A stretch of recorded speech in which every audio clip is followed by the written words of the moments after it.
Nagaan Waaqayyo Gooftaa isiniif haa ta'u. Akkam jirtu dhaggeeffattootaaf daawwattoota TV Logos.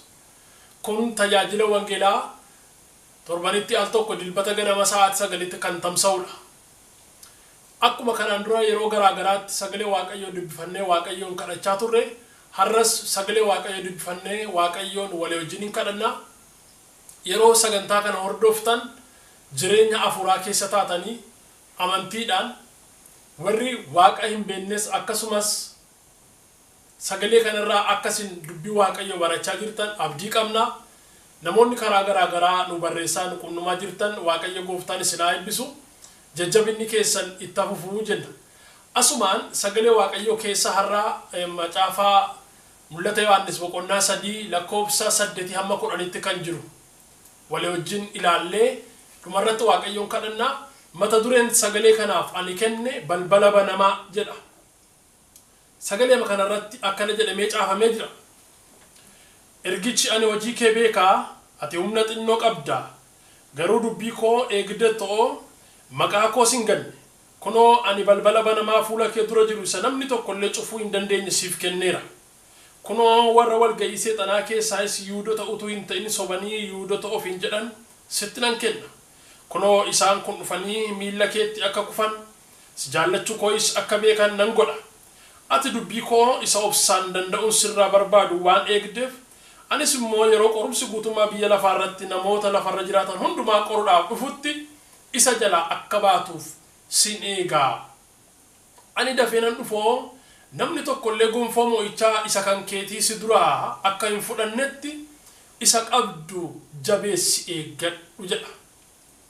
Sagalee kanarratti kan walii wajjin nu arginu waa'ee balbala banamaati. Waaqayyo sagalee kana akkanatti dubbatuuf Waaqayyoon kadhanna. Gooftaa hundumaa dandeessu jaalala keef geggeessaa keessa gaariitiif galanni siif haa ta'u. Gurra si dhaga'utti kan dubbattu, qalbii si barbaaddatutti yaa Waaqayyo Gooftaa ergaa kee kan argitu. Amma kunoo fuula kee dura jirra yaa isa hundumaa dandeessu hafuurri kee garaa keenyatti dubbatu. Ergaa kee nutti dubbadhu jajjabinniif yaa Waaqayyo jajjabeessuun kee nu wajjiniin haa ta'u. Afurri qulqulluun kee nu haa jajjabeessu. Baroota kanaaf yaa Waaqayyo guyyoota keenyaaf akeeka nu fuuldura jiruuf sagalee keetiin ati Waaqayyo Gooftaan dhoksaa bara keenya keessa jiru hundumaa adda baasee nutti dubbadhu. Yaa isa hundumaa dandeessu amma sin kadhadha yaa Waaqayyo. Namoonni sagalee kana dhaga'an hafuura keetiin hatuqaman. Garaan namoota kanaa yaa Waaqayyo Gooftaa dubbii keetiin haguutamu. Warroonni abdii nama kutachiisan nu naanna'anii yaa Waaqayyo akka nu hin jiraanneef gaafa hundumaa kan nutti hojjetan hojiin diinaa humna du'aa ka'u Yesuus Kiristoos Gooftaa macaatiin kan rukutame haa ta'u. Waaqayyo Gooftaa sin kadhadhaa balballi kee nu fuulduratti banamu. Ergaa keetiin nu jajjabeessi. Dubbii keetiin nu wajjiniin ta'i. Yaa Waaqayyo namoonni sagalee kana dhaga'an fuula kee duratti maqaa Gooftaa Yesuus Kiristoosin balbala banamaa haa argatan. Akkuma dubbii kee irra dhageenyu dubbiin kun immoo jireenya keenyaaf yaa Waaqayyo daandii balbala banamaa haa ta'u. Kiristoos Yesuus Gooftaa satti nu jaallatteen. Ameen. Sagalee kana irratti akka amma walii wajjin dubbifannu Waaqayyo Gooftaatu mul'ataan waa'ee waldaa Filaadelfiyaa Yohaannisitti hima. Yohaannis ofii isaati waldattii kana biran jiru. Inni isaan biraa baqatee biyya biraatti biyya bishaaniin marfamtee jirtu odola Phaaximoo jedhamtu keessa taa'eetii waa'ee waldattiidhaaf mul'ata arga. Waaqayyo lafa Yohaannis jirutti mul'ataan waa'ee waldaa Filaadelfiyaa isatti hima. Inni immoo mul'ata Waaqayyo isatti kennu kana Waaqayyo san isatti dubbatu kana barreessee namoota gara Filaadelfiyaa deeman, namoota markaboota karaa sana darbanitti, namoota karaa sana adeeman daldaltootatti ergaa kana ergee waldattiitti yaada Waaqayyo isheedhaaf qabu itti hima. Egaa sagalee kana irratti maal jedhaa? An hojii kee beeka. Ati humna xinnoo qabda, garuu dubbii koo eegdetta. Maqaa koo hin ganne. Kanaaf balbala banamaa fuula kee dura jiru isa eenyu tokkollee cufuu hin dandeenye siif kenneera ittiin jedha. Warra walga'ii seexanaa keessaayis Yihuudoota utuu hin ta'in sobanii Yihuudoota ofiin jedhan sitti nan kenna. Isaan kun dhufanii miilla keetti akka kufanis nan godha. Si jaallachuu koo'is akka beekan. Ati dubbii koo isa obsaan danda'uun sirraa barbaadu waan eegdeef, anis immoo yeroo qorumsi guutummaa biyya lafaarratti namoota hundumaa qoruudhaaf dhufutti isa jalaa akka baatuufan si eegaa jedha. Maqaan Waaqayyo Gooftaa macaa kan eebbifame haa ta'u. Kutaa kana irratti wanti nuyi arginu gurguddaa sadii waaqayyo waldaa kanatti dubbata. Tokko haala isheen keessa turteef keessa jirtu. Lammaffaa waan ishee fuuldura jiru. Inni sadaffaan waaqayyo adeemsa ishee fuuldura jiruuf kakuudhaan ishee utubaa jira. Egaa waldattiin kun yeroo sagaleen kun gara ishee dhufutti rakkina gurguddaa keessa jirti waldaan kun. Keessaaf alaan marfamtee jirti. Keessaan, beelaan, iyyumaan rakkina garaa garaadhaan marfamtee jirti. Alaa immoo warri ishee ari'atan, warri ishee hin jaallanne, amantoota qabanii isaan kaan mana hidhaatti dabarsanii kennaa jiru. Warra kaan ajjeesaa jiru. Warra kaan lubbuudhaan utuu isaan jiranii bineensota nyaachisaa jiru. Yeroo sun waldaa sanaaf yeroo ari'atamaati. Rakkina keessaaf alaa hedduudhaan marfamtee jirti. Kanaaf haalli waldattiin amantoonni yeroo sana turan keessa jiran haala nama jajjabeessu hin turre. Haala abdii nama kutachiisu. Haala yeroo fuuldura ofii ilaalan ifi namatti hin mul'anne. Haala sodaachisaa, suukanneessaa, yaaddessaa, abdii nama kutachiisu kana keessa teessee garuu waldaan kun abboommi waaqayyo eeddi. Akkuma sagalee kanarraa dubbifannu humna xinnoo qabduun jedhe. Hin dandeesse. Qorumsa sitti dhufe dandeesse. Rakkina sitti dhufe hundumaa dandeesse. Ari'atama sirra kee hundumaa dandeesse. Hin baatte maqaa kootiif jette hin dandeesse. Hin obsite. Kanaaf kunoo ani waaqayyo balbala banamaan siif kennaa itti jedha waaqayyo. Isa eenyu tokko illee cufuu hin dandeenye. Balbala eenyu tokko cufuu hin dandeenye fuula kee duratti baneera. Erga kana jedhee booda diinota kee warra si ari'atan walga'ii seexanaa keessaa ba'anii warra Yihuudoota ofiin jedhan utuu Yihuudoota hin ta'in warra jiraachuu kee hin jaallanne warra guyyaa guyyaatti nama si keessaa aarsaa gochaa oolan ajjeesaa oolan harka keetti nan kennaa ittiin jedha. Erga kana jedhee booda immoo si jaallachuu koo immoo nan agarsiisaan. Isaanii miilla kee jalattan gadi qaba. Harka keettan dabarsee kenna diinota keettiin jedha. Maqaan waaqayyo kana eebbifame haa ta'u. Waaqayyo waldattii kanaaf diinota ishee harka isheetti dabarsee kenne waaqayyo. Diinota isheetiif waaqayyo itti gaafatama kenneef waldaa kanaaf. Warra kaleessa dheengadda abiddaan ishee guban, warra paarkii bineensotatti dabarsanii ishee kennan, warra du'aaf ishee kaadhimatanii jiran, warra waldaa ishee abiddaan guban, warra amantoota ishee mana hidhaatti dabarsanii kennan, rakkina garaa garaaf warra ishee kaadhimatanii jiran sana hundumaa waaqayyo harka keettan dabarsee kennaa ittiin jedha. Si jaallachuu koon isaan agarsiisaa.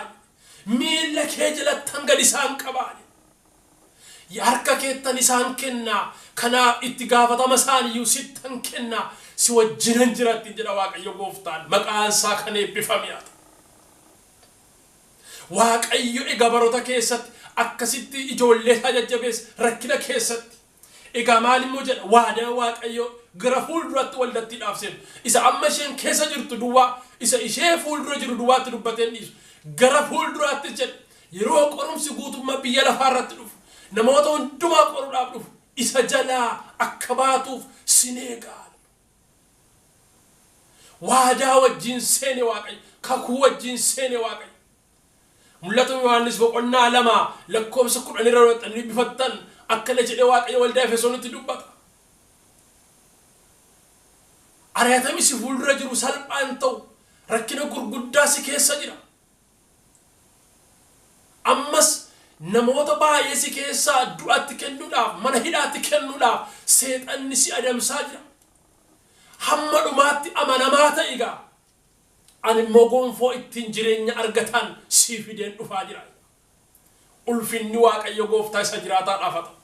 Gonfoo ati ittiin jireenya argattu ani immoo siif fideen jira. Harka keettan kennaa kanaafiyyuu hamma du'atti amanamaa ta'i. Waldaa kanaan immoo waaqayyo amanamtee taati. Dandeessee taati. Rakkinicha baattee taati. Qorumsicha hundumaa dandeessee taati. Kanaaf kunoo balbala banamaa isa eenyu cufuu hin dandeenyen harka keetti dabarsee kennaa.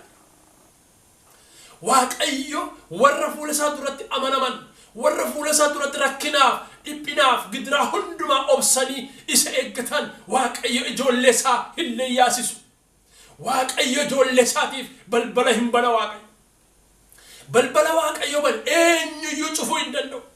balbala waaqayyo cufumu eenyu yubanu hindanda'u yeroo waaqayyo kanatti jiru waldattiin akkuma jalqaba dubban beelaan iyyumaan gadadoodhaan marfamtee jirti alaammoo diinonni ishee warri du'aa ka'uun hin jiru jedhan warri Girikoon Yesuus Kiristoos du'aa hin kaane du'ee maafe warri jedhan ishee ari'ataa jiru akkasumas daldaltoonni fi naggaadonni qabeenya hedduu qaban keessumatti warri karaa arabotarraa dhufan Yesuus Kiristoos waaqa miti jedhanii waaqummaa Yesuus Kiristoositti warri inaman isa Yesuus Kiristoos waaqa jette waldaan kun waaqeffattuuf ishee ari'ataa jiru warri akkasuma Yihuudoota ofiin jedhan masiihichi dhufa inni kanaan dura dhufee dhalate Yesuus Kiristoos sun masiihicha isanii waa'ee isaatiif seera Museef raajotaan dubbatame sana miti inni sobduudha warri jedhan ishee ari'achaa jiru diinota kana sananiin alaan marfamte keessan beelaaf iyyumaan marfamte ari'atama kana hundumaa keedduu ituu isheen jirtu waaqayyo isaan gidduuttan balbala banamaasiif kennaa ittiin rakkinuma isheen keessa jirtu sana keessatti beela isheen keessa jirtu sana keessatti iyyuma isheen keessa jirtu sana keessatti ari'atama isheen keessa jirtu sana keessatti banaa balbala banamaa isa eenyu cufuu hin dandeenye siif kenneera ittiin jedhe waaqayyo maqaan isaa kan eebbifame haa ta'u waaqayyo gadadummaa isheen keessa jirtu ari'atama isheen keessa jirtu diinota isheen ittiin marfamtee jirtu keessatti waaqayyo banaa balbala banamaa isheedhaaf kenne har'as yaa obboleessa ko yaa obboleettii sittani masagaleen kun waaqayyo sagalee kanaan jireenya kee hin hojjeta rakkinaaf dhiphinaaf gidiraa iyyumaaf gadadoo beela ati ittiin marfamtee jirtu keessatti waaqayyo balbala jireenyaa sii bana balbala ati ittiin jireenyatti ol baatu balbala ati ittiin ulfinatti ol baatu waaqayyo sii bana balbala waaqayyo sii banu immoo diinonni kee warri si marsanii jiran sirratti cufuu hin danda'an teessumi lafaaf ari'atamiif gidiraan ati har'a keessa jirtu balbala waaqayyo sii banu sana cufuu hin danda'an balbala dhiphinaaf rakkinaa waaqayyo sirraa cufummoo sirratti banuu hin danda'an waaqayyo banaa balbala banamaa ishee fuuldura kaa'ee kunoo siif kenneera jedhe waaqayyo dhugaanan ba'asi jaallachuu koo ittiin jedha ergamaan Phaawulos isa duraa Qorontos boqonnaa 16 lakkoofsa 9 irratti sagalee akkana jedhu dubbateera baay'een kan ittiin morman utuma jiranii waaqayyo garuu kunoo akkan hojii kana hojjedhuuf balbala banamaa naaf kenneera warri ittiin morman baay'een utuma jiranii waaqayyo balbala banaaf kenne sababii namooti baay'een balballi kun akkasii banamuuf hawwaniif si jaallataniif si kadhataniif waaqayyo sii baname sababii namooti baay'een akkati immoo cufamaa balbala cufamaa sana keessatti dukkana sana keessatti gadadummaa sana keessatti kuftii haftuuf si dhiibaniif waaqayyo balbala isaa sitti cufamiti yoo kumaatamnaaf miliyoononni ittiin mormaniyyuu balbala waaqayyo banu eenyuyyuu cufuu hin danda'u siistemiin mootummaa cufuu hin danda'u heeraaf seerri biyyaa cufuu hin danda'u meeshaan waraanaa biyya lafaarra jiru kun cufuu hin danda'u mootonni biyya lafaarra jiran kana cufuu hin danda'an sababi isaa waaqayyootu bane waan ta'eef balbala waaqayyo banu yeroon cufuu hin dandeessu balbala waaqayyo banu mootonni cufuu hin danda'an balbala waaqayyo banu gurguddoonni fi jajjaboonni meeshaa waraanaaf qabeenya hedduu tuulatanii qaban cufuu hin danda'an sababi isaa waaqayyo waaqa waan ta'eef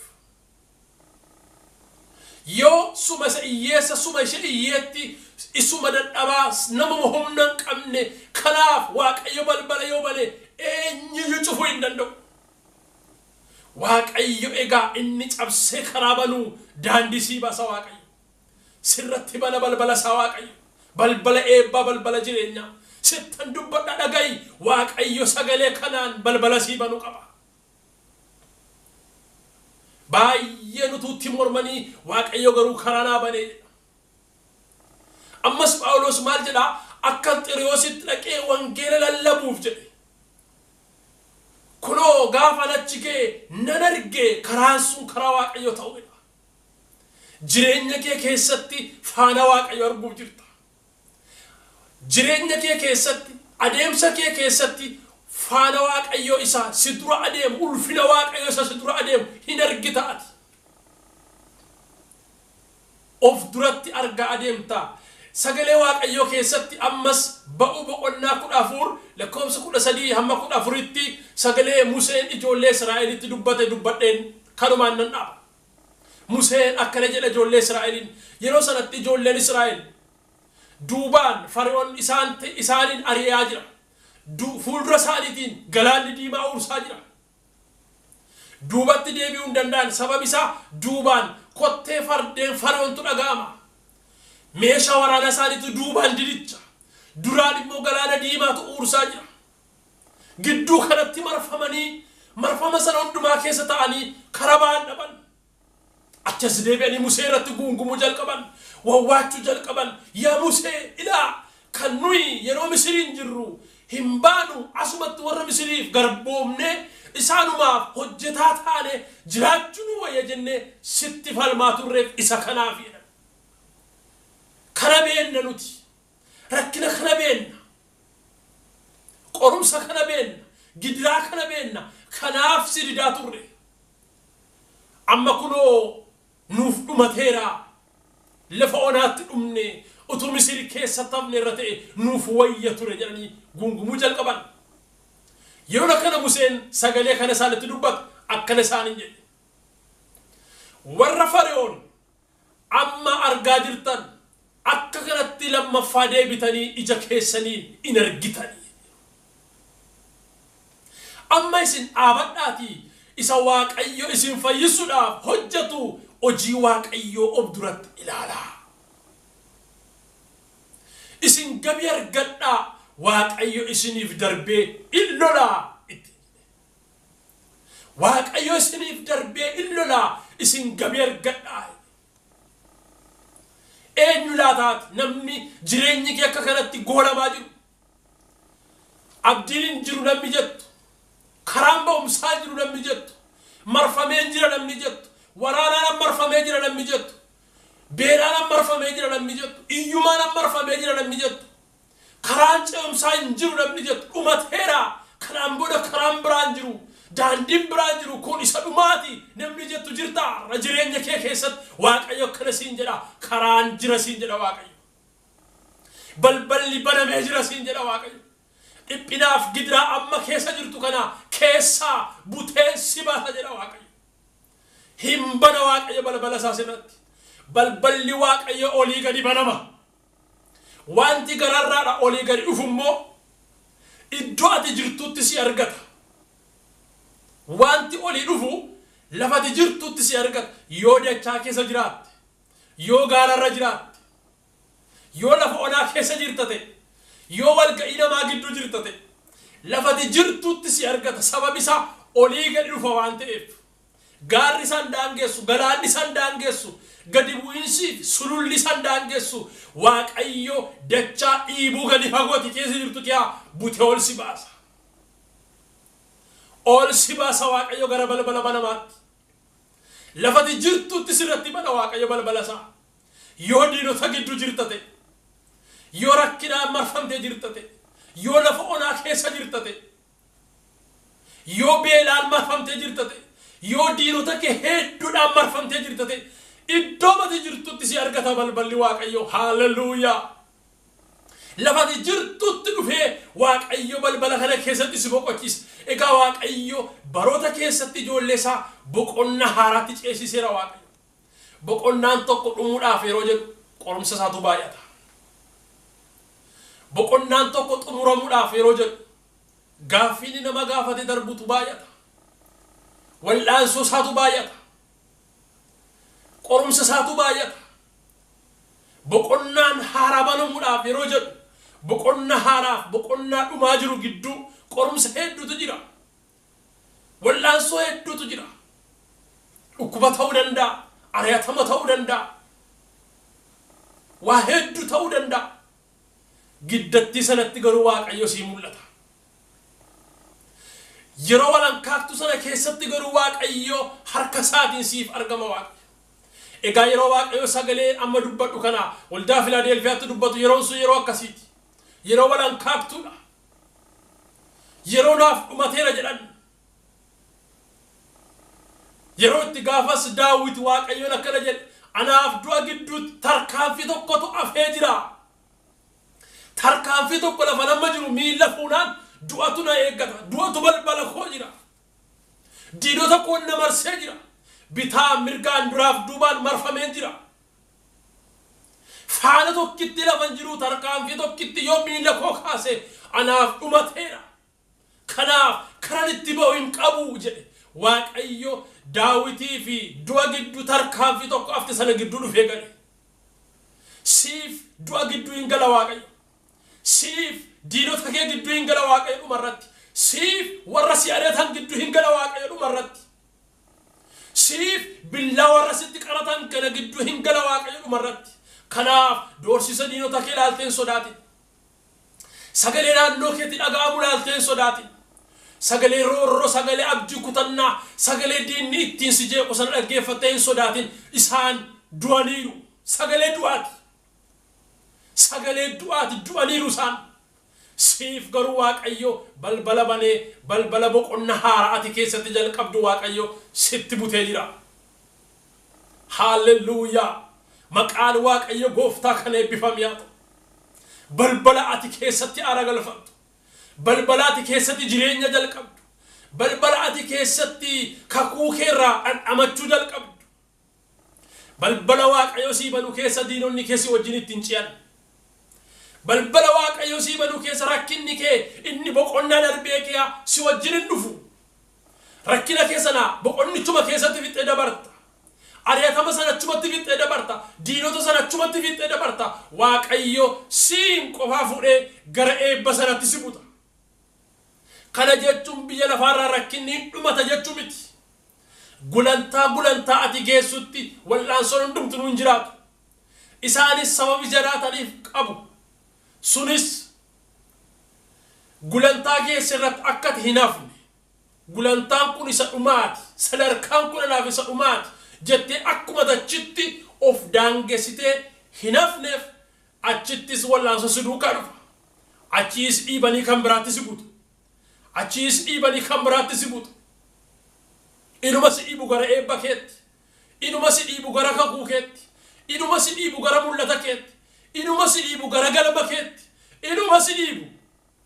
Dhiibamtee harka diinota keetiin dhiibamtaa. Harka Waaqayyootiin immoo harkifamta. Waaqayyo maqaan isaa kan eebbifame haa ta'u. Eebba keetti si dhiibu isaan. Galma keetti si dhiyeessu isaan. Diinonni keenya warri nu dhiiban.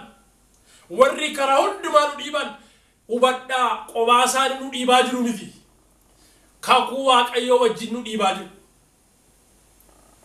Yaada Waaqayyoo wajjin nu dhiibaa jiru. Akka ni of daangessine iddoo tokkotti nafneef akka isaan nu dhiibaniif isaaniif iyyama Waaqayyo. Yeroo diinonni kee si dhiiban qobaa si dhiibaa jiru sitti hin fakkaatin. Utuu harki Waaqayyoo isaan duuban jiru ta'e, utuu yaadi Waaqayyoo isaan duuban jiru ta'e qilee si buusanii deebi'u. Garuu isaan yeroo si dhiiban maaddiitti si butanii deebi'u. Yeroo si dhiiban gaara ulfinaatti ol si baasanii deebi'u.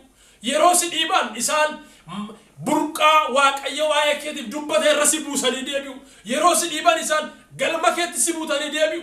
Malee qilee si buusanii hin deebi'an. Allayyaa si buusanii hin deebi'an. Sababi isaa Waaqayyootu isaan duuba jira. Waaqayyoof ulfinni guddaan haa ta'u. Akka ijoolleen Israa'el galaana gamatti Misir yoo baane irraa maaltu nu dhibedhanii achumatti daangaa tolfatanii achuman teenyeef Waaqayyo Fara'oonin kaaseedha miti. Garaa jabeesseedha Waaqayyo. Waa lamaaf kaase Waaqayyo Fara'oonin. Tokko adabuudhaaf, lama Israa'eliin ceesisuudhaaf. Harka warra si dhiibanii dugda duuba waatu jira beeki. Yeroo bitaaf mirgaan dhiibamtu, yeroo dugda duubaan si dhiiban, yeroo si marsan shakkii waatu jira. Waaqayyo lafa sanaa si darbachuu barbaada Waaqayyo gara tokkotti. Haalleluuyaa. Waaqayyo iddoo tokkotti si siqsisuudhaaf isaaniin sitti kaasa. Kanaaf dhiibamuun kee yoo yaada Waaqayyo keessatti ta'e ulfinni Waaqayyoof haa ta'u. Siman balbala banamaatti si butu isaan. Waaqayyo egaa dhumarratti dhufee balbalicha ijoollee isaatiif bane. Keessatti boqotan.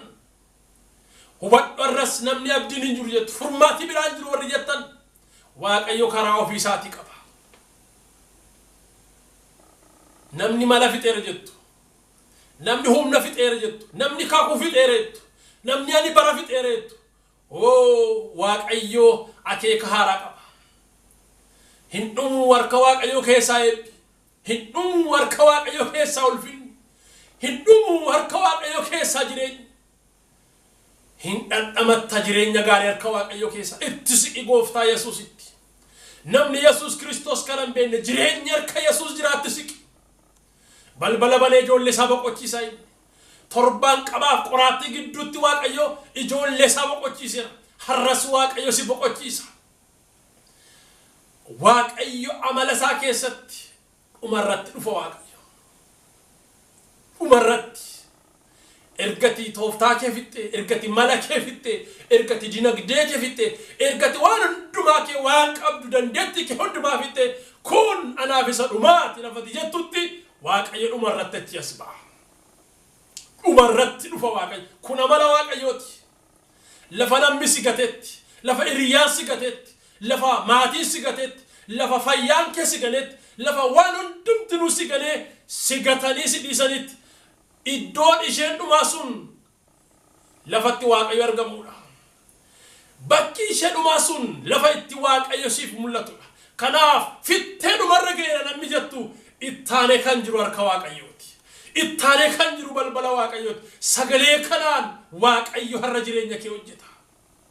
Abdiin jira egaa. Israa'eliif abdiin jira jedhe Nehemiyaan. Ijoollonni fi dargaggoonni hedduun abdii kutatan. Irree diinota isaanii ilaalanii, meeshaa waraana isaanii ilaalanii, qabeenya isaanii ilaalanii, firoota jajjaboo qabaachuu isaanii ilaalanii, nuuf abdiin dhumeera. Nuyi idawwaalamne nuuf xumurameera. Kana jalaa maaltu wal nu baasa? Ammayyuu abdiin jira.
Katna kalatin kamne taheda profilan abi ko posirume wanen godun walalo katna kalatin kamne taheda profilan bitanaktini galuka churko ala shorkae Kohanno saadu argannoongo Waaqayyo maal fa'i Biitanattini galuu kaachuurko Alaan shorkaa'e Kohanno saadu argannoongo Waaqayyo maal fa'i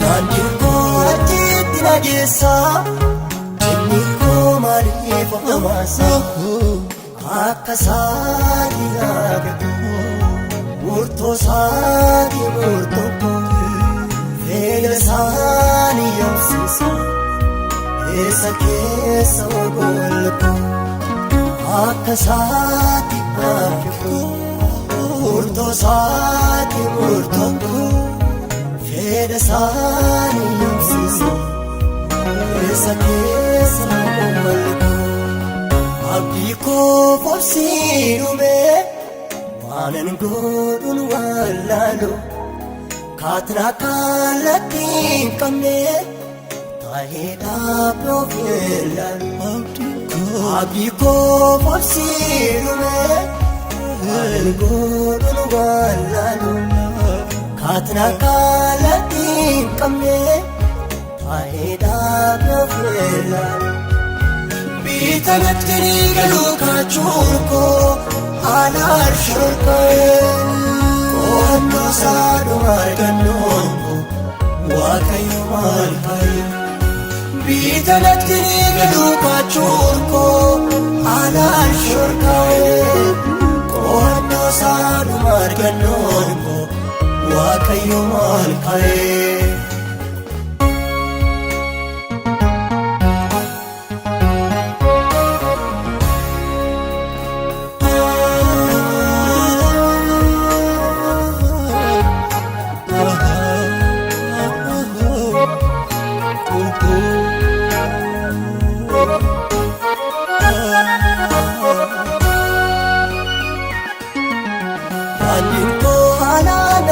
Badu dandin ko para sama dunia dandin ko ijiti sas Yesus dandin ko Sion tursas dandin ko ala nerkam badu dandin ko para sama dunia dandin ko ijiti sas Yesus dandin ko Sion tursas goftado kanan wanunda Anjirenya sifachi Umnu tawma mani ramamu Hinnan kesa judoreche Gofta dokanan wanunda Anjirenya sifachi Umnu tawma mani ramamu Hinnan kesa judoreche